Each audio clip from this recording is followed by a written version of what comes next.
The Timeless Echoes of Eldenfield. Eldenfield, a town where the past and future collided like the meeting of tides, was home to both whispered legends and roaring ambitions. In its narrow streets, tucked between stone cottages and wooden signposts, lay the old artisan quarter. It was here that an old storyteller named Mr. Henry lived, in a quaint home that had been in his family for generations. He was known throughout the village for his tales, tales that held the essence of Eldenfield's spirit, stories that sang of resilience, unity, and the quiet strength of its people. Mr. Henry's voice, raspy with age, would drift through the alleys in the evenings as children gathered to listen. He often spoke of how Eldenfield, despite being a town of constant change, still carried the heartbeats of those who had once built its foundations stone by stone. Among those who listened was Emma, a young artist whose days were spent sketching the evolving townscape of Eldenfield from the rooftop of her modest apartment. To Emma, Eldenfield was a canvas of dreams, both realized and lost. She admired the town's ceaseless energy, but felt crushed under the pressure of keeping pace. One day, overwhelmed by self-doubt and the fear of failing her parents' expectations, she stumbled upon Mr. Henry's home. The old man, sensing her turmoil, invited her to sit and poured her a cup of herbal tea, the steam carrying the scent of patience.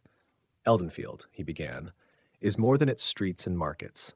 It is the whispered stories of those who came before us, the echoes of perseverance. Remember, Emma, our worth is not measured by how fast we move, but by the heart we put into every step.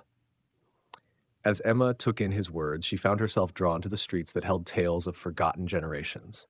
She walked through the artisan square, where craftspeople displayed their works, and passed by the ancient town hall, where statues of Eldenfield's founders stood as silent guardians. In those moments, she saw the town not just as a relentless pursuit of progress, but as a living testament to resilience, where every cobblestone told a story of endurance.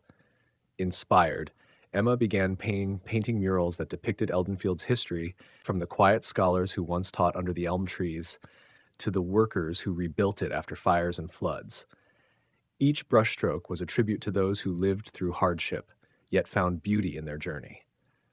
It was her way of sharing Mr. Henry's lesson, that Eldenfield's spirit was in cherishing its roots, even as it reached for the sky.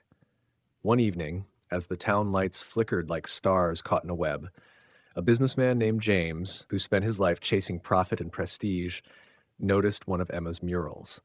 It portrayed a young child playing near the riverbank, with an old man watching fondly in the background. The scene struck him, pulling him from the routine of boardrooms and deadlines. James, once a dreamer who wanted to change the world, had lost himself in Eldenfield's fast-moving current. That night he sought out Emma and listened as she spoke of Mr. Henry and the wisdom he shared. Slowly, James realized that in the rush of life, he had forgotten the joy of simply being a part of Eldenfield, of being connected to the pulse of its people and its stories. He resolved to pause more often, to learn from the past and not just chase the future. And so, as Eldenfield's streets continued to hum with life, its people began to notice the subtle shift in the air. The old stories of resilience and unity that Mr. Henry told were no longer just echoes but voices heard once more. Emma's art and James's newfound appreciation brought others together, reminding them that while progress was vital, it was the memories and shared struggles that made them truly part of Eldenfield. The town, with all its ambitions and bright lights, had a heart that beat through its people, a heart that whispered, "We are more than the race, we are the story."